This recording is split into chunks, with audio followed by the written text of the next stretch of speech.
Halo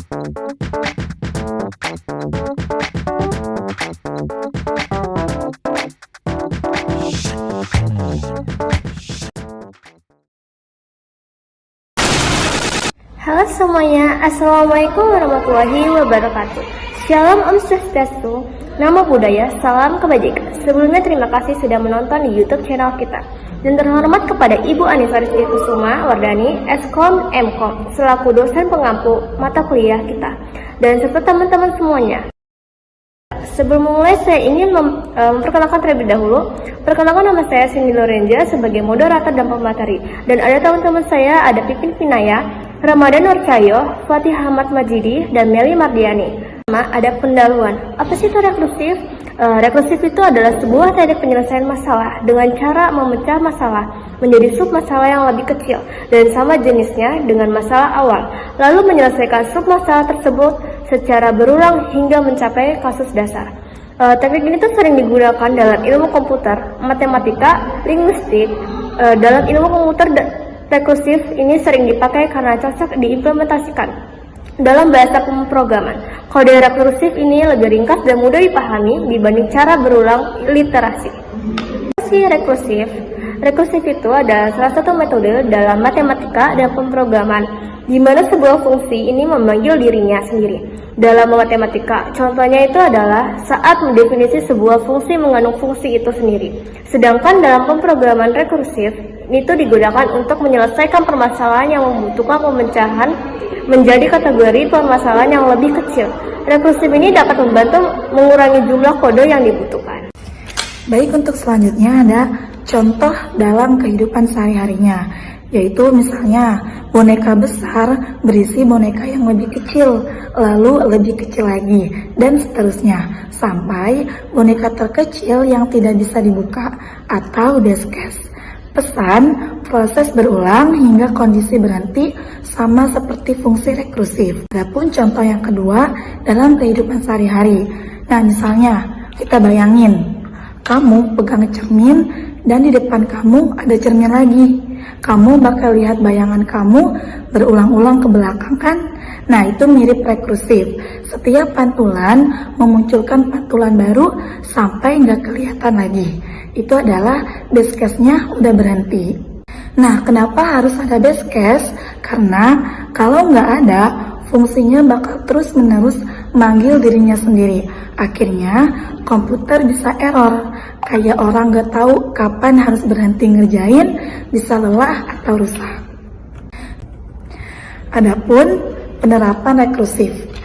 Fungsi rekursif digunakan dalam berbagai jenis masalah, seperti pengurutan, pencarian, pemecahan masalah kombinatorial, dan lain sebagainya.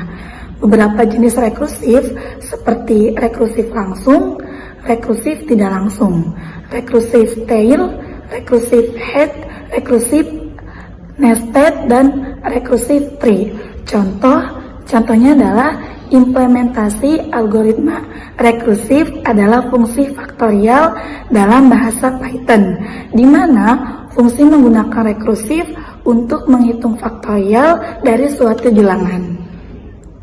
Lalu selanjutnya, dalam pemrograman, rekursif sering digunakan untuk menyelesaikan permasalahan yang membutuhkan pemecahan matematika dan ilmu komputer.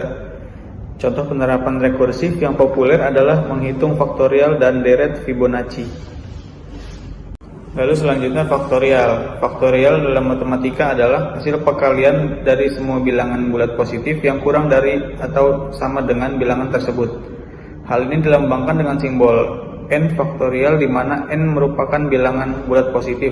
Sebagai contoh, 5 faktorial dibaca 5 faktorial sama dengan 5 kali 4 kali 3 kali 2 kali 1 yang hasilnya adalah 120. Faktorial digunakan dalam berbagai bidang matematika seperti kombinatorik, aljabar, dan analisis matematika. Contoh faktorial adalah Miku memiliki 3 jenis minuman, matcha, coklat, dan Thai tea, dan ingin mengetahui urutan penyajian pada gelas minuman tersebut. Jumlah sama dengan 3, faktorial sama dengan 3 faktorial sama dengan 3 kali 2 kali 1 sama dengan 6.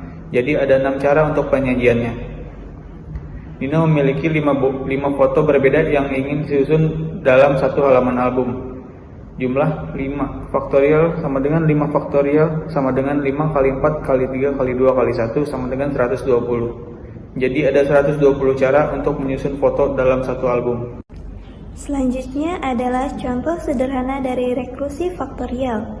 Penjelasan kode, sebuah fungsi bernama faktorial yang menerima parameter n, yaitu penting. Tentukan kapan kondisi ini berhenti agar tidak terjadi infinite loop. Di atas, if dalam kurung n sama dengan 1 adalah kondisi berhentinya. Bagian rekursif terletak pada else, di mana kita memanggil fungsi faktorial lagi dengan parameter yang lebih kecil. Return n kali faktorial dalam kurung n-1. Mengapa faktorial itu penting? Ya, itu sangat penting karena digunakan untuk menghitung jumlah, cara mengatur atau memilih objek dalam suatu himpunan yang memiliki banyak aplikasi dalam matematika dan juga bidang lainnya. Oke, lanjut. Di sini ada bilangan Fibonacci, yaitu deretan angka yang diperoleh dengan menjumlahkan 2 angka sebelumnya. Dalam bahasa matematika, bilangan Fibonacci dapat diwakili sebagai berikut. Contoh pada gambar di sini. Oke. Bilangan Fibonacci memiliki banyak aplikasi dalam berbagai bidang matematika dan meluar negeri. Dan pemahaman tentang pola ini dapat membantu Anda memahami konsep dan mengembangkan kemampuan dalam menghitung dan menerapkan bilangan Fibonacci dalam berbagai konteks. Di sini juga ada kelebihan dan kekurangan. Yang pertama adalah program lebih singkat. Fungsi rekursif dapat membuat kode lebih singkat dan mudah untuk membacanya. Dan yang kedua, itu lebih efisien dan cepat. Fungsi rekursif lebih efisien dan cepat dibandingkan proses secara iteratif dalam beberapa kasus seperti pengurutan, pencarian, dan pemecahan masalah kombinatorial. Dan ada kekurangannya.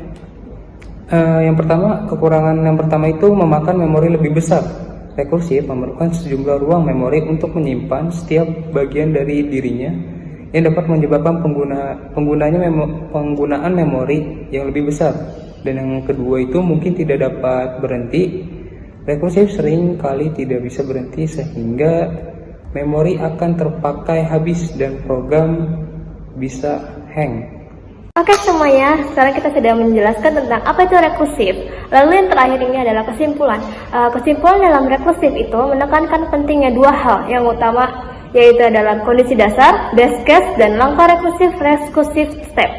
Kondisi dasar ini berfungsi sebagai itikat berhenti agar fungsi tidak terus memanggil dirinya sendiri tanpa batas. Sedangkan langkah rekursif adalah bagian di mana fungsi ini memecah masalah menjadi submasalah yang lebih kecil dan memanggil dirinya sendiri untuk menyelesaikannya. Dengan adanya rekursif, ini masalah yang kompleks dapat dipecahkan secara elegan dan efisien melalui pembagian berulang menjadi bagian yang lebih sederhana. Oleh karena itu, rekursif ini merupakan konsep fundamental yang sangat berguna dalam pemrograman dan algoritma, terutama dalam menyelesaikan masalah yang memiliki struktur berulang atau hierarkis.